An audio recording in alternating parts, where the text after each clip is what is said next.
Hello guys అందరికి. So మీకు లో బడ్జెట్ లో కాశ్మీర్ చూడాలని ఉందా? అయితే ఈ వీడియో ఫుల్ వరకు చూడండి. సో ఈ వీడియో అప్లోడ్ చేసే వరకు ఇది ఉంటుందో ఎత్తేస్తారో నాకు కూడా తెలియదు. సో మేమైతే సూరూరుపేట నుంచి నెల్లూరుకి అయితే వచ్చేసాము కార్ లో. సో నియర్లీ 100 కిలోమీటర్స్ అయితే ఉంది సూరూరుపేట నుంచి. ఇదైతే నెల్లూరు హైవే పక్కన ఒక గ్రౌండ్ లో అయితే పెట్టున్నారు. సో ఇక్కడైతే మొత్తం సెట్ వేసారనమాట, కాశ్మీర్ ఎగ్జిబిషన్ అని చెప్పి మొత్తం సెట్ అయితే వేసేసారు. సో ఇక్కడైతే సేమ్ మీకు కాశ్మీర్ లో ఉన్నట్టే ఉంటది, ఆ ఫీల్ అయితే వస్తుంది మీకు. పర్ హెడ్ కి 100 రూపీస్ అయితే ఛార్జ్ చేస్తారనమాట. అదిగోండి మావా, యాపిల్స్ చూస్తుంటే తీసుకొని కొరికేయాలని ఉంది మావా. రీసెంట్ గా పాల్గామ్ అటాక్ జరిగింది కదా, సో అదనమాట ఇది మొత్తం.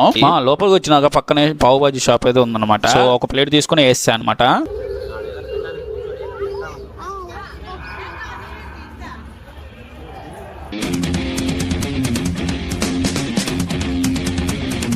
ఈ మిరపకాయలు చూడమా ఎంత పెద్దగా ఉన్నాయో. సో ఇంట్రెస్టింగ్ గా ఉన్నాయని చెప్పి ఒక ప్లేట్ వేస్తా అనమాట. వెళ్ళేటప్పుడు గోలీ సోడా తాగుదాం అనిపించింది మావా. సో బ్లూబెర్రీ తీసుకుని వేస్తా అనమాట. ఫుల్ వీడియో లింక్ డిస్క్రిప్షన్ లో ఉంది, వెళ్ళి చూసేయండి మావా.